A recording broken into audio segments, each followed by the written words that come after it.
Hello friends, welcome back to my channel Rakshi recipe. இன்றைக்கி ரொம்ப டேஸ்ட்டான சிக்கன் மோமோஸ் எப்படி பண்ணுறதுன்னு பார்க்கலாம். ஒரு கப் மைதா, தேவையான அளவு உப்பு, ஒரு ஸ்பூன் எண்ணெய் சேர்த்து சப்பாத்தி மாவு எப்படி பிசைவோமோ அந்த மாதிரி பிசைஞ்சு வச்சுக்கலாம். 10 நிமிஷம் இது ஊறட்டும். 10 நிமிஷத்துக்கு அப்புறமா சப்பாத்தி எப்படி திரட்டுவோமோ அந்த மாதிரி திரட்டி எடுத்துக்கலாம். இந்த மாதிரி சர்க்கிள் ஷேப்பில் இருக்க மூடியை வச்சு ப்ரெஸ் பண்ணி இந்த மாதிரி ஷீட்டாக எடுத்துக்கலாம். இப்போ ஃபில்லிங் ரெடி பண்ணிக்கலாம். 1/4 கிலோ போன்லெஸ் சிக்கன் எடுத்திருக்கேன். இது கூட 6லேருந்து 7 பல் பூண்டு, 10 மிளகு சேர்த்துக்கலாம். இப்போ இது எல்லாத்தையும் நல்லா அரைச்சி எடுத்துகிட்டு வந்துடுங்க.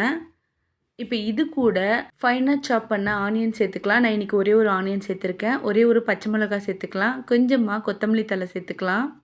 தேவையான அளவு உப்பு, ஒரு ஸ்பூன் எண்ணெய் சேர்த்துக்கிறேன். இப்போ இது எல்லாத்தையும் நல்லா மிக்ஸ் பண்ணிக்கோங்க. கொஞ்சமாக இந்த ஸ்டஃபிங் எடுத்து இந்த ஷீட் உள்ள மடிச்சுக்கலாம். மோமோஸ் நிறைய ஷேப்ஸில் பண்ணுவாங்க. நான் இன்றைக்கி ஒரு சிம்பிளான ஷேப்ஸில் தான் பண்ண போகிறேன். பாருங்கள், இந்த ரெசிபி கண்டிப்பாக வீட்டில் ட்ரை பண்ணி பாருங்கள். இது ரொம்ப டேஸ்ட்டாக இருக்கும்.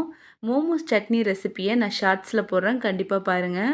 அந்த சட்னி ரொம்ப டேஸ்ட்டாக இருக்கும். கண்டிப்பாக வீட்டில் ட்ரை பண்ணி பாருங்கள். இப்போ இது எல்லாத்தையும் ஒரு 15 நிமிஷம் இட்லி பாத்திரத்தில் வச்சு வேக வச்சுக்கலாம். நான் இன்றைக்கி 2 ஷேப் பண்ணியிருக்கேன். 15 நிமிஷத்துக்கு அப்புறம் பார்க்கலாம். அவ்வளோதான், ரொம்ப டேஸ்ட்டான சிக்கன் மோமோஸ் ரெடி ஆகிடுச்சு. நம்ம சேனல் நீங்கள் ஃபஸ்ட் டைம் பார்க்குறீங்கன்னா லைக் பண்ணுங்கள், ஷேர் பண்ணுங்கள், மறக்காமல் சப்ஸ்கிரைப் பண்ணுங்கள் ஃப்ரெண்ட்ஸ். பாய்.